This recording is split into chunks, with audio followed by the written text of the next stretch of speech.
여러분 안녕하세요. 또 이게 대면 수업을 하지 못하고 비대면 수업으로 6월 초까지 연장됨으로 말미암아 다시 한번 여러분들과 함께 동영상 강의를 할 수밖에 없어서 대단히 아쉽습니다.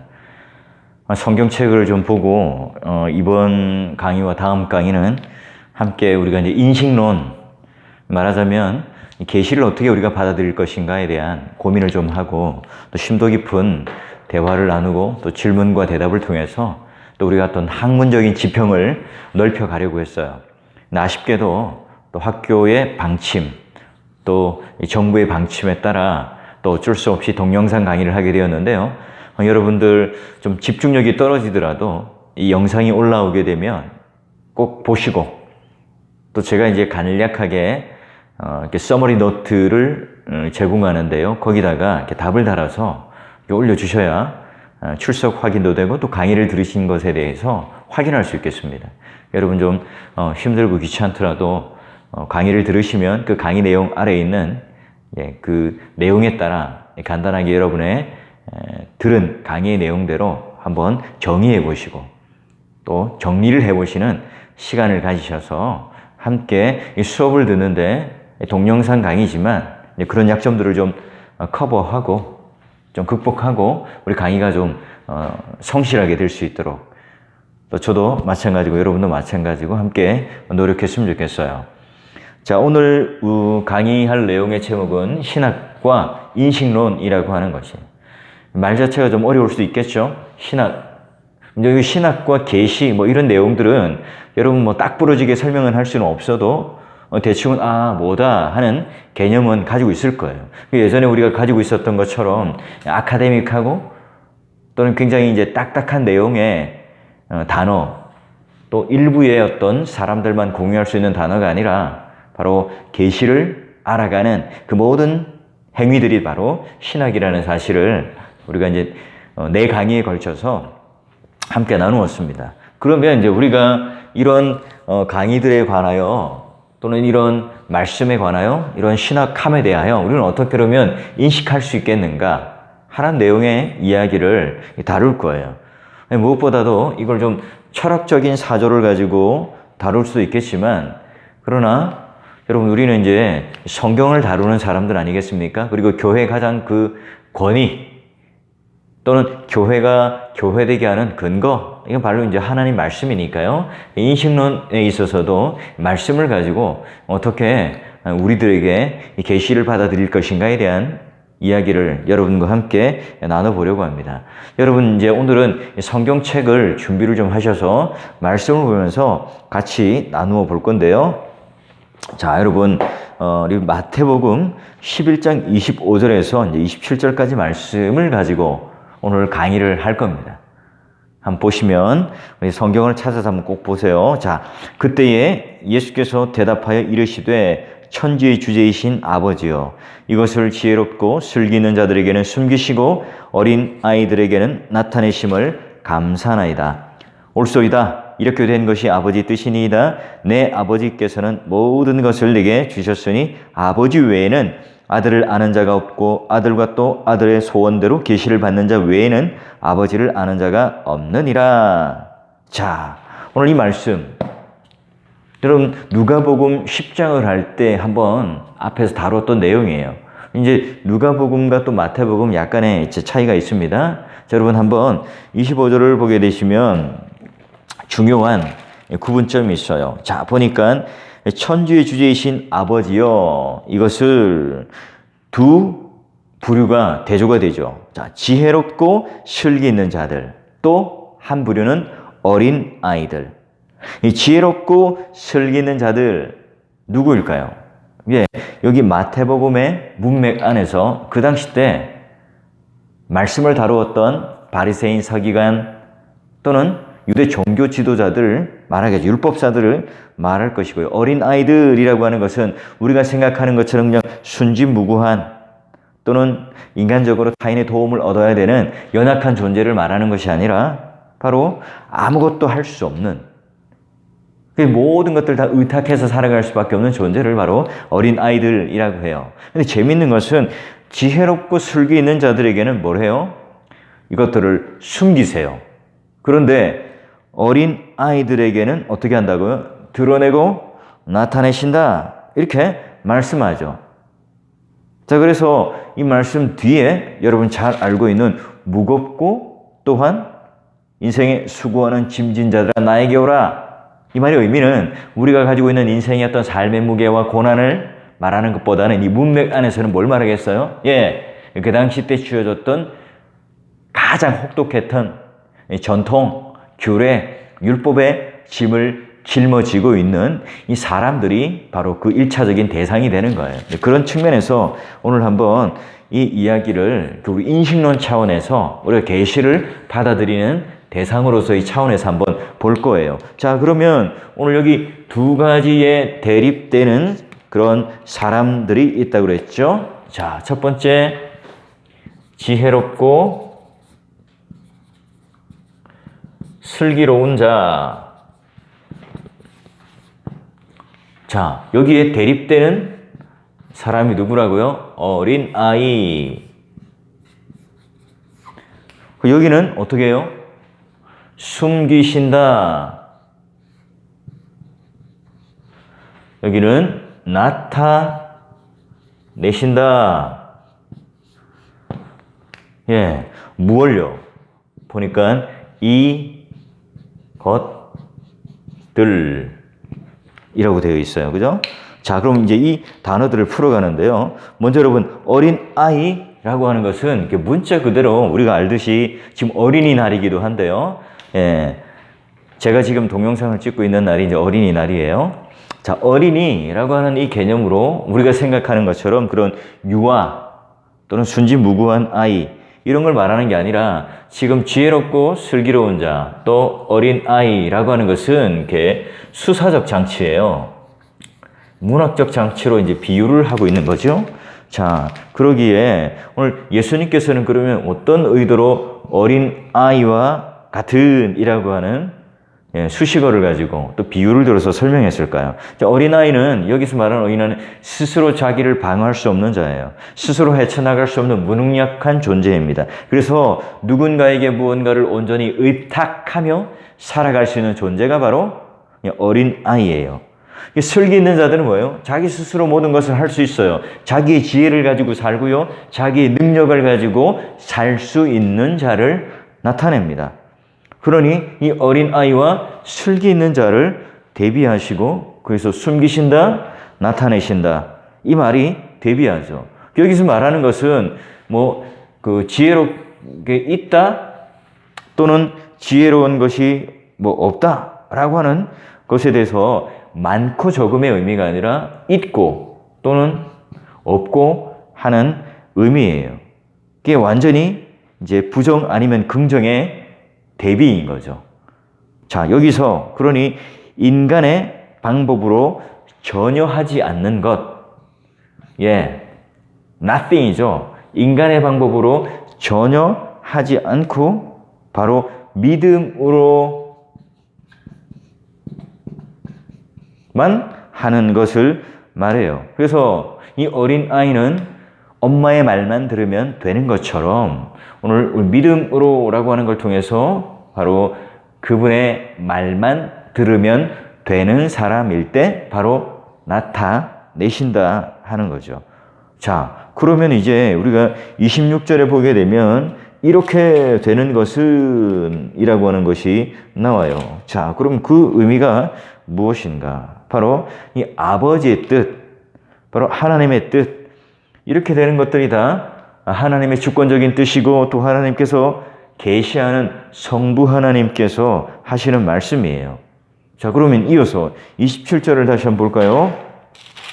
자, 27절 보니까 내 아버지께서는 모든 것을 내게 주셨으니 들을 내게 주셨으니 자, 아버지 외에는 아들이 아는 자가 없고 아들과 또 아들의 소원대로 계시를 받은 자 외에는 아버지를 아는 자가 없다. 자, 이 원어대로 해석했을 때 이 뭐예요? 예, 아버지께서 원하시는 아버지께서 원하시는 것과 아들이 계시하는 하고 싶은 자들. 예. 이게 지금 같은 의미예요. 그래서 여러분, 나타낸다 라고 하는 의미, 바로 계시를 받은 것. 아들의 소원대로 계시를 한 자, 하나님께서 하신다는 것을 강조해서 하나님께서 원하시고 계시하는 자. 여러분, 우리가 잘 알듯이 이제 성령 충만함을 받다, 이 말에 이제 받다 이 개념을 잡고 우리가 이제 생각함으로 말미암아 뭔가 우리가 성령을 불러내고 성령을 우리가 뭐 조작하고 이용하고 또 끌어올 수 있는 것처럼 무슨 힘처럼 받아들여요. 그렇지 않죠? 성령 충만하다라고 하는 것으로 성령 충만이 바로 주체이고 또한 그 능동적인 의미인 것처럼 오늘 여기도 계시의 주체가 누구세요? 성부 하나님입니다. 성부 하나님이 나타내셔야만 가능하고 그 계시를 아들이 계시해주고 싶은 사람들에게만 나타내시죠. 성자 하나님께서 그럼 하나님께서 이 계시를 어떻게 하시는가를 잘 보여줘요. 그럼 에베소서 1장을 보게 되면 바로 이제 예정에 관련된 내용들이 쭉 나오잖아요. 참 그러면 그 예정을 이야기하면서 가장 중요한 사도 바울의 신학적인 근거를 뭐로 둡니까? 예, 예수 그리스도 안에서 in Christ. 예, 바로 이 문구가 계속 붙어요. 이 예정이라고 하는 것은 바로 하나님의 고유의 일이긴 하지만 그 예정을 누구를 통해서 드러내나요? 완성시킵니까? 성취합니까? 바로 예수 그리스도를 통해서. 그래서 예수 그리스도 안에 있는 자들을 예정을 하지요. 다시 한번요. 하나님께서 구원을 작정하시고 계획하시고 예정하십니다. 하나님께서 주체이시죠. 그러나 그것을 하나님 단독으로 이루지 아니하시고 누구를 통해서요? 예수 그리스도 안에, 즉 예수 그리스도를 믿는 자, 예수 그리스도를 통해서 그리스도 안에 있는 자들을 하나님께서는 예정하시잖아요. 마찬가지로 오늘 하나님께서 계시의 주체가 되셔서 계시를 주세요. 그러나 그 계시를 직접적으로 우리가 알거나 깨달을 수 있는 것이 아니라 어린 아이처럼 예수 그리스도께 의탁되고 예수 그리스도로 말미암아 예정되고 받은 자들에게만 하나님께서는 그 계시를 드러내신다 하는 거예요. 자, 그러니 오늘 계시를 하시는데 그 계시를 하나님께서 하시면 그 계시를 받아들일 수 있는 자는 어린 아이와 같은 자이고 예정된 자로 거룩한 신부된 자들에게만 하나님께서 계시해요. 그래서 예정의 문제, 구원의 문제, 계시의 문제, 이 모든 것들은 다 하나로 일관된 통일성을 가집니다. 여러분, 누구만이 큐티를 할 수 있나요? 누구만이 묵상할 수 있죠? 예, 예수 그리스도로 말미암아 구원받은 자들에게만 하나님의 말씀을 묵상할 수 있는 특권이 주어집니다. 그러면 예수를 믿지 않아도 얼마든지 성경을 읽을 수 있잖아요. 질문할 수 있죠. 그러나 성경을 연구하는 거죠. 그러니까 하나님 말씀으로 인격적인 교제를 나누고 또 묵상한다는 개념과는 달라요. 호기심을 가지고 우리는 얼마든지 공부를 할 수 있지만 그걸 계시를 통해서 우리를 드러내어 보인다고 말하진 않습니다. 그러니 우리가 예정을 했다면 틀림없이 구원받은 자이고 구원받은 자라고 하면 틀림없이 계시를 받은 자예요. 그러면 구원을 받은 자는 그 구원의 완성을 이뤄가는데 그 구원의 성화의 완성을 이뤄가는데 계속해서 뭐가 필요합니까?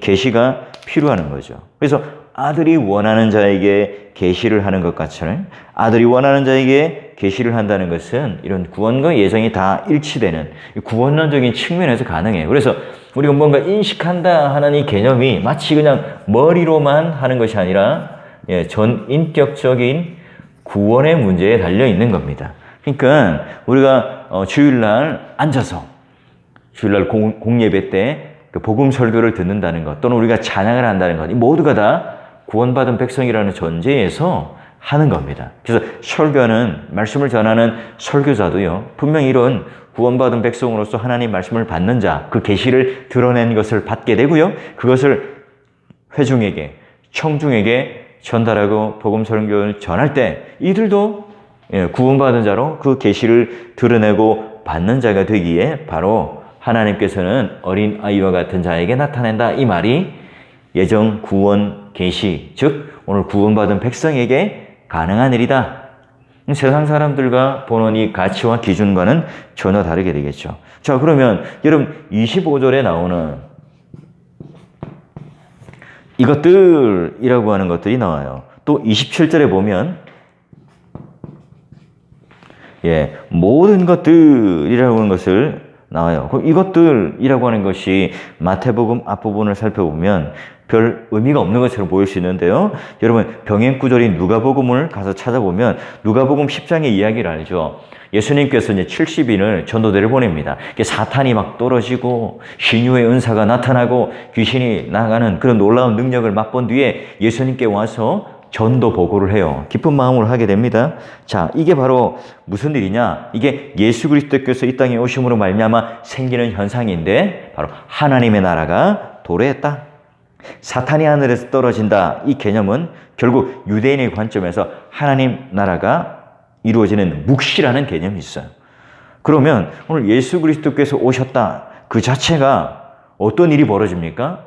예수 그리스도가 이 땅에 오심으로 말미암아 어떤 자들에게는 그 묵시, 그 계시가 가려져요.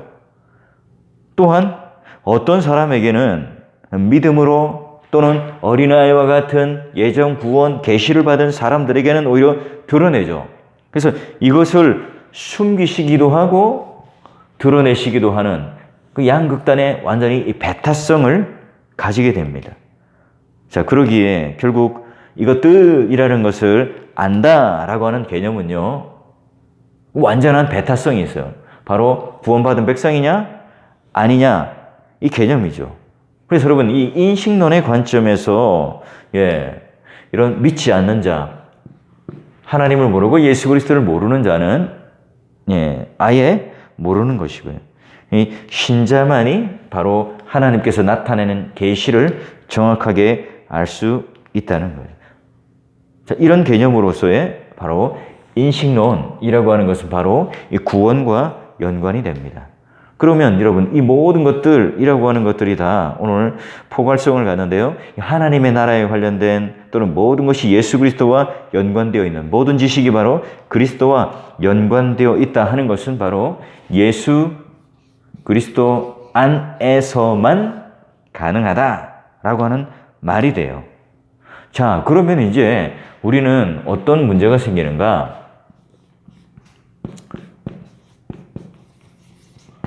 자, 이 불신자들이 모른다는 문제 또는 불신자들이 안다 이런 문제가 이제 우리가 그 일반적인 삶 속에서 문제가 생길 수 있죠. 여러분, 불신자들은 영적으로 죽은 자들이기 때문에 계시의 내용을 알 수는 없어요. 배타적인 거죠. 하나님께서 오늘 우리 주신 이 객관적인 성경 하나님 말씀을 알 수가 없어요. 동시에 근데 이 사람들은 이런 특별 계시에 있기도 하지만 이 특별 계시에서는 배타성을 가져요. 그러나 우리가 함께 있는 자연 또는 일반적인 사회 질서의 만물 이런 것들과는 함께 있기 때문에 여러분 일반 계시는 어때요? 또 알 수 있는 거죠. 이 갈등의 양자가 있어요. 그래서 우리가 똑같이 뭐 자연적인 법칙의 1 플러스 1은 2다라고 하는 이 법칙들을 만들어 놨을 때, 이 불신자들도, 구원받지 않아도 이런 지식들은 알 수 있는 겁니다. 자, 그래서 이게 이제 믿음이 있는 사람들도 이와 같은 사실을 똑같이 알아요. 이게 표면적으로 똑같이 1 플러스 1은 2다라고 표면적으로 말은 하지만요. 그러나 불신자들이 말하는 것과 또 믿음이 있는 사람들은 달라요. 청지를 창조하셨기 때문에 1과 또 1이 더하면 2가 된다라고 하는 것으로 말해요. 그래서 여러분 그 인식론적인 이 관점에서 바로 그냥 일반 계시를 통해서 아는 일반적인 지식이 아니라 우리는 예수 그리스도 안에서 예수 그리스도를 통과한 지식으로서 우리 일반 지식도 우리는 알게 된다는 거예요. 그러기에 오늘 우리가 창조하신 하나님께서 오늘 하나님과 상관이 있고 예수 그리스도와 상관이 있느냐 없느냐 여기에 가장 큰 차이가 있습니다. 자, 이것을 이제 살펴보게 되면 그러면 불신자는 생각할 때도 이런 법칙, 뭐 자연적인 법칙, 일반적인 과학의 법칙 이런 것들이 한 번도 어긋남이 없다고 생각되기 때문에 이것을 진리라고 말을 해요. 그러나 그런 가지는 진리, 논리, 합리성 이것들은 다 어때요? 과학적 이론이 발전하기도 하고 또 변하기도 하기 때문에 이런 것들은 다 다시 깨어지고 맙니다. 그래서 그들이 가지는 논리성, 합리성 이런 것들은 다 결국 계속해서 변화되고 바뀌게 되는 거죠.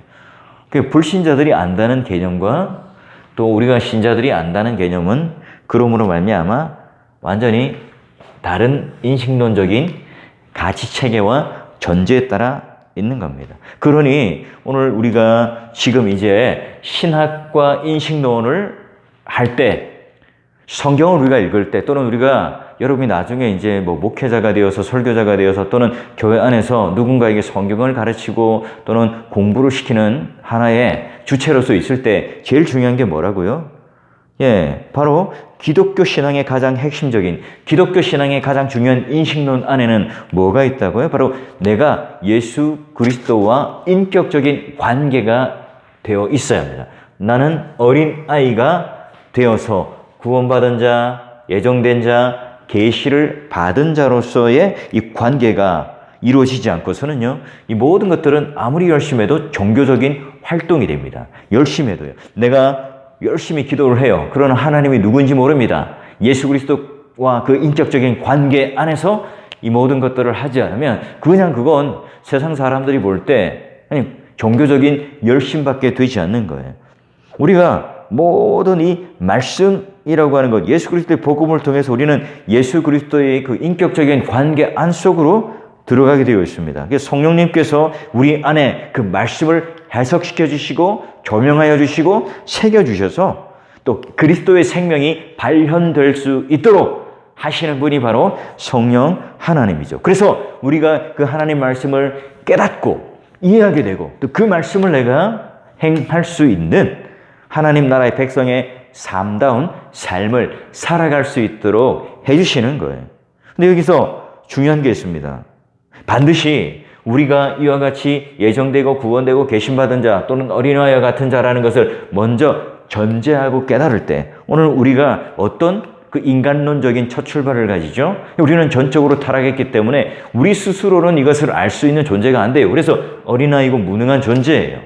그러기에 예수 그리스도께서 우리를 구원하여 주시고 예수 그리스도 안에서만이 바로 우리의 실체를 깨닫는, 그러기에 내 자신이 머리끝부터 발끝까지 나는 비참한 존재고 이 상한 심령의 변화가 먼저 일어나지 않으면, 비참한 실체를 내가 먼저 깨닫지 않는다면 도저히 우리는 새 사람의 삶을 시작할 수 없고 또 이와 같은 계시의 말씀을 깨달을 수 없다.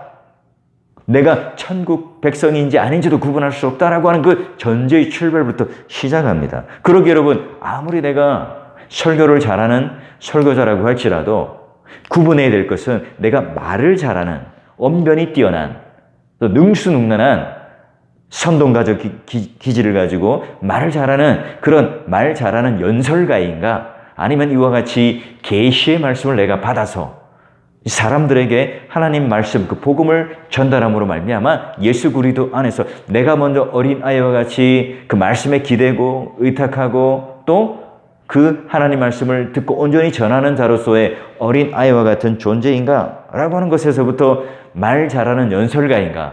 설교를 잘하는 설교가인가? 하는 구분이 되는 겁니다.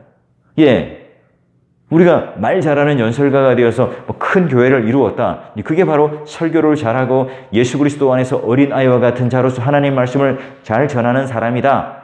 똑같은 말이 아닌 거예요. 자, 문제는 예수님께 오늘 우리가 인생을 살아가며 나의 주인이시고 내 삶의 모든 것들을 책임져 주시는 주인이십니다. 고백은 해요. 근데 예수님께 여쭙고 허락을 받고 또 지지하시고 공급하는 그 힘으로 하지 않죠. 내가 계속해서 목회를 처음 시작했던 10년이 지났던 20년이 지났던 우리 교회가 1000명, 10,000명이 넘는 교회가 되었던 어떻든 간에 늘 하나님께 내가 바로 의탁하는 어린아이처럼 그분이 주시는 힘으로 내가 모든 것을 공급하시는 힘에 의탁하며 살아가지 않는다면 우리는 마치 주관적인 확신과 종교적인 열심으로 기독교라는 이 문화를 형성해 나갈 뿐이에요. 그러니 여러분, 나도 모르게 지혜롭고 슬기로운 자가 되어서 점점 더 계시가 나타나지 않는, 여러분, 내 인생 가운데 가장 비참한 목회자가 누굴까요? 내 인생 가운데 가장 비참한 목회를 하는 분이 누굴까요? 뭐 우리가 말하는 외형적으로 작은 교회를 하고 또 어려운 교회를 하고 있는 그런 분들이 아닙니다. 내가 아무리 외형적인 조건을 잘 갖추고 잘 나가는 목회자고 이름 있는 유명한 목회자라고 할지라도, 지혜롭고 슬기로운 사람처럼 보일지라도, 사람들이 딱 보면 와 하고 탄성을 지를 만한 그런 분이라 할지라도, 이런 계시의 말씀이 오늘 나에게 나타나지 않아요. 설교자가 당장 내가 지금 이번 주 설교해야 되는데 하나님 말씀의 그 뜻이 나에게 들려지지 않습니다. 분별되지 않아요. 그렇다면 그보다도 불행한 인생이 없는 거죠.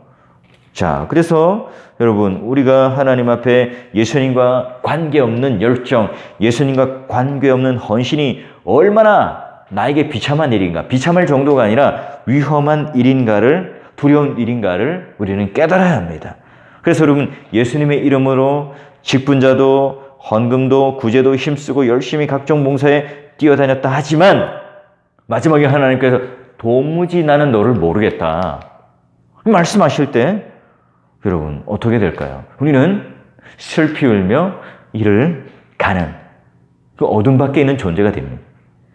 여러분, 내가 예수 그리스도의 복음으로 그 인식론 가운데 변화되지 않는 심령, 통회하고 애통하고 가난한 심령으로, 영혼으로 그리스도와 관계 있는, 그리스도와 인격적인 관계가 있는 이 어린 아이와 같은 존재로부터의 그 인식론의 출발점이 없다면 오늘 우리가 교회 안에서 하는 모든 활동과 경고는 기독교 신앙이라고 말할 수가 없는 겁니다. 그것은 오늘 하나님께서 우리에게 주시는 이 계시라고 하는 그 놀라운 비밀을 열어 누리는 자로서의 하나님과 관계를 가지는 사역이 아닙니다. 여러분, 요한복음을 보게 되면 첫 소절을 한번 볼까요? 요한복음 1장 한번 찾아보겠습니다. 제가 한번 읽어볼게요. 태초에 말씀이 계시니라. 이 말씀이 하나님과 함께 계셨으니 이 말씀은 곧 하나님이시라. 그가 태초에 하나님과 함께 계셨고 만물이 그로 말미암아 지은 바 되었으니 지은 것이 하나도 그가 없이는 되는 것이 없느니라. 그 안에 생명이 있었으니 이 생명은 사람들의 빛이라. 빛이 어둠에 비추되 어둠이 깨닫지 못하더라. 하나님께로 보내심을 받은 사람이 있으니 그의 이름은 요한이라. 쭉 이렇게 이어져 나옵니다. 우리가 요한복음 1장을 딱 읽을 때 복음의 최오합 전기, 순식간에 감전되는 전율을 느끼게 되죠. 인류의 그 근원적인 문제를 간파하고 풀어가는 이 요한의 안목은요, 태초로부터 시간이 소급됩니다. 그게 감동된 이 붓길, 태초에 하나님께서 말씀에 계셨고 이 말씀이 하나님과 함께 계셨고 그리고 하나님께서 하나님 자신임을 증거한다. 이 말씀으로 말미암아 모든 만물이 지었고 이 말씀이 오늘 이 땅에, 이 세상에 오셨다. 여러분, 요한복음 1장 앞부분은 바로 요한복음 전체의 이야기를 하고 싶은 그 요약적인 성격, 서론을 이야기를 합니다. 그럼 말씀이라고 하는 것을 가장 먼저 배치한 이유가 뭘까요? 말씀이라고 하는 것이 복음 중에 핵심이기 때문에 그래요. 하나님 말씀이 바로 복음의 정수이고 복음의 본질이고 바로 교회의 근거이고 오늘 우리 생명의 근거입니다. 야고보서가 강조하는 게 뭐냐면 우리가 무엇으로 낳는가? 바로 말씀으로 낳는다. 우리의 DNA가 무엇인가? 말씀이다. 이 내용이 바로 야고보서예요. 뭔가 우리가 행위 중심적인 어떤 이야기들 많이 할 것 같은 것으로 우리가 야고보서를 너무 이제 편협하게 이해하고 있는데요. 제대로 읽어보면 우리는 바로 말씀으로 태어났는데 그 말씀에 걸맞는 인생을 살아야 함이 바로 우리의 본분이다. 그게 표출되는 게 뭡니까? 우리의 삶이고 행위잖아요. 자, 마찬가지예요. 오늘 우리가 이 땅의 복음의 세상의 빛과 백성의 언약이라고 한다면 여러분, 인류 또는 하나님께서 우리에게 드려준 이 백성 가운데 그 어둠의 해법이 뭘까요? 하나님 말씀과 여러분 결부된다는 결론에 이르게 됩니다. 왜일까요, 여러분? 태초에 여러분 사건을 보시면 시공간이 창조되고 인류를 창조하실 때 하나님께서는 바로 말씀을 꺼내세요. 이 말씀은 여러분 최초의 사람 아담에게 주어진 생명의 말씀이 되죠. 물론 여러분 태초에 말씀으로 창조하셔서 아무것도 없는 가운데 만들어내시고 혼돈 가운데 질서를 하나님께서 만들어내시고 공허 가운데 모든 것을 채우신 것도 하나님께서 말씀으로 하셨죠. 또한 하나님께서는 말씀으로 인간을 창조하시고 하나님 명령으로 에덴 동산을 다스리게 하는 최초의 이 CEO로 딱 임명을 하세요. 그러니 그 에덴 동산에서 아담과 하와가 살아가는 그 모든 근거는 하나님 명령에 있어요. 하나님 말씀에 있고 하나님께서 걸어주신 그 언약에 있습니다. 그런데 이것을 정확하게 아는 사탄, 뱀으로 변장을 하고 와서 뭘 가지고 그 언약의 끈, 관계의 끈을 깨려고 합니까? 교활한 뱀은 바로 하나님께서 금하신 선악을 알게 하는 그 나무의 실과를 먹지 말라 하는 그 하나님 명령, 그 약속, 그 말씀을 살짝 돌려서 깨어놔요. 그러니까 말하자면 이 인식론 자체를 완전히 무너뜨려 버려요. 이게 마치 지혜롭고 슬기로운 자로 하와가 착각하게 만듭니다. 아담이 착각하도록 만들어요. 원래는 하나님 명령, 내가 엄마 품에만 안기면 되고 하나님 말씀만 잘 들으면 되는 어린 아이와 같은 존재라는 사실 가운데 에덴 동산에 살았는데, 그런데 뱀이 와서 살짝 부추겨요. 정령, 그거 먹으면 죽는다 하더냐? 그거 하나님같이 되는 거 아니냐? 라고 하는 식으로 자꾸 부추기는 거죠. 너무너무나 나도 하나님 같아질 것이라는 이 자극적이고 너무나 달콤한 속삭임에 아담과 하와는 넘어갑니다. 결국 인간은 하나님 명령을 거역하죠. 사탄의 말을 들음으로 말미암아 사탄이 파놓은 이 함정에 빠집니다. 그렇게 하나님과 인간 관계의 이 불순종을 통해서 하나님께서 연결을 해놓으신 말씀과 명령과 이 언약의 관계의 끈을 일순간에 끊어버리죠. 이 문제는 뭡니까? 하나님 말씀을 버렸기 때문에 그래요. 그러기에 오늘 신학이라는 것과 그 인식론의 문제에 있어서 오늘 우리 모든 인류에 근원적인 문제가 있습니다. 하나님 말씀은 그냥 우리가 들으면 좋다. 하나님 말씀을 들으면 우리 마음이 평안해진다. 하나님 말씀을 들으면 우리가 착한 삶을 살 수 있다.